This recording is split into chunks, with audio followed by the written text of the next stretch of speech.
नमस्कार, मेरा नाम है डॉक्टर पुरु धवन और आज इस वीडियो में हम बात करने वाले हैं मैंगोज के बारे में कि किडनी फेलियर पेशेंट को मैंगोज खाने चाहिए या नहीं खाने चाहिए। इस टॉपिक पे वीडियो हम पहले भी बना चुके हैं पिछले साल समर्स के अंदर, तो इस बार हम दोबारा से आपका रिवीजन करवाने वाले हैं कि एक किडनी फेलियर पेशेंट को मैंगोज क्यों नहीं खाने चाहिए। अगर वो खाता है तो उसे क्या नुकसान देखने को अपनी बॉडी के अंदर मिलेगा। तो हम पहले समझने की कोशिश करते हैं किडनी फेलियर को कि हमने किडनी फेलियर के अंदर मैंगोज क्यों मना है, तभी हम समझ पाएंगे। किडनी फेलियर के अंदर जब होता है तो बॉडी के अंदर बहुत सारा वेस्ट मटेरियल इकट्ठा हो रहा होता है, क्रिएटिनिन है, यूरिया है, ये सब इकट्ठा हो रहा था जो कि हम अपनी रिपोर्टों में आसानी से देख लेते हैं। मगर हमारी बॉडी बहुत सारा वेस्ट मटेरियल बनाती है। हमारे जो बॉडी के जो सेल्स हैं वो छोटा छोटा अमाउंट में एक एसिड को रिलीज करती रहती है जब वो खाना को खाती है, उसका वेस्ट मटेरियल है। अब जब किडनी खराब हो जाती है तो क्रिएटिनिन और यूरिया की तरह ये भी हमारी बॉडी में इकट्ठा होना शुरू होता है। क्योंकि ये एसिड है तो ये किडनी को और तेजी से नुकसान पहुंचाता है और इस कंडीशन को हम कहते हैं मेटाबॉलिक एसिडोसिस। ये अक्सर क्रिएटिनिन लेवल 3.5 4 के आसपास आते ही किडनी को नुकसान पहुंचाना शुरू करते हैं, क्योंकि तब ये इतना स्ट्रॉन्ग हो चुका होता है कि किडनी को नुकसान पहुंचा सके।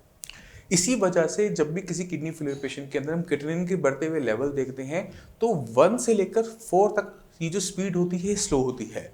यहाँ तक आने के लिए पेशेंट को कई साल लगते हैं। मगर जैसे ही क्रिएटिनिन लेवल 4 को क्रॉस करता है हम क्या देखते हैं कि तेजी से किडनी खराब होनी शुरू हो गई। 4 से 5 कम टाइम में, 5 से 6 और कम टाइम में, 6 से 7 और कम टाइम में, ये कभी कभार कुछ दिनों में इतनी तेजी से बढ़ना शुरू हो जाता है। और अक्सर इसके पीछे कंडीशन क्या होती है? Metabolic acidosis. अब हमें पता है कि हमारे ब्लड में एसिड इकट्ठा हो रहा है। अगर एक किडनी फेलियर का पेशेंट मैंगोज खाएगा तो क्या करेगा? मैंगोज के अंदर जो सिट्रिक एसिड है, एस्कॉर्बिक एसिड है, वो अपनी बॉडी के अंदर ले जाएगा। हमारी इंटेस्टाइन्स उस एसिड को एब्जॉर्ब करते हुए ब्लड में लेकर आएगी और हमारा ब्लड और एसिडिक हो जाएगा। यानी ये जो एसिडिक कंडीशन हमारे ब्लड में पैदा हो रही है किडनी की वजह से, उसको हम बढ़ा देते हैं जब हम कोई खट्टा फल खाते हैं और खासकर मैंगो। कभी कभी पेशेंट क्या करते हैं? पेशेंट करते हैं कि मैंने जो आम खाया था वो खट्टा नहीं था, वो मीठा था।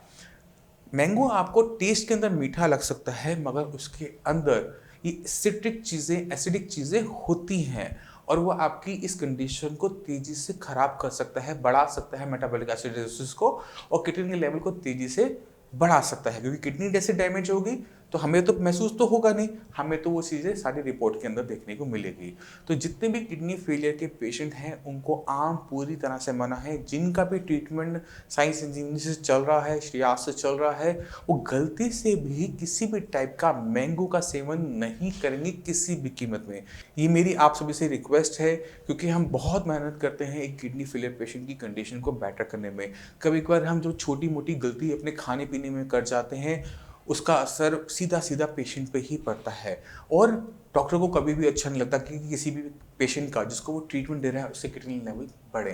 तो आपने ध्यान रखना है, मैंगोज का सेवन नहीं करेंगे। जो फ्रूट्स आपको बताए जाते हैं, चाहे वो पपाया है, चाहे वो चीकू है, जामुन आने वाले हैं, उसको आप ले सकते हैं। इसी की तरह आप अपना वाटरमेलन नहीं लेंगे मगर मस्क मेलन, खरबूजा आप ले सकते हैं। आप श्रद्धा जो होता है, जैसे हम लेमन मेलन भी खाते हैं, इसका भी आप सेवन कर सकते हैं। और जब भी आप फ्रूट्स का इंटेक करें तो उसकी क्वांटिटी पे ध्यान दें कि हम कितना फ्रूट का इंटेक कर रहे हैं। तो नॉर्मली हम जो किसी भी किडनी फेलियर पेशेंट को एडवाइस करते हैं वो है 1 कप या फिर 1 बाउल ऑफ फ्रूट्स। इससे ज़्यादा इंटेक करोगे तो कभी पोटेशियम, कभी बॉडी में फ्लूइड इकट्ठा होना शुरू हो जाता है। तो फलों में ताकत कम होने की वजह से इसको ज़्यादा इंटेक नहीं किया जाता। आपने जो जोर देना होता है खाने पीने के अंदर, वो आपको देना होता है चपातीस के ऊपर, आपको देना होता है राइस के ऊपर अगर आप डायबिटिक नहीं हैं। आप स्टफ रोटी, जैसे पराठा भी कहा जाता है, उसको भी ले सकते हैं। बस शर्त ये है कि उसे ज़्यादा तलो मत, तवे पे उस पर कोई भी आप ऑयल या फिर घी यूज़ नहीं करेंगे। उतारने के बाद हल्का फुल्का वाइट बटर, ऑयल आप ले सकते हैं, क्योंकि बॉडी को इसकी ज़रूरत है। अगर आप सही तरीके से खाना खाते हैं, सही चीज़ों का ध्यान रखेंगे तो बॉडी भी आपका ध्यान रखती है। अगर कोई किडनी फेलियर का पेशेंट खाना पीना बंद कर देता है, कम खाता है, घिया तो टिंटा खा रहा है, तो बॉडी में बहुत ज़्यादा वीकनेस पैदा होनी शुरू हो जाती है, वेट लूज होना शुरू हो जाता है, मसल्स डाउन होनी शुरू हो जाती हैं और पेशेंट इस वीकनेस की वजह से अपना बेड से उठ भी नहीं पाता, बॉडी में बहुत पेन बनना शुरू हो जाता है। तो हमने ध्यान रखना है कि हमने अपनी डाइट को बैलेंस डाइट रखना है।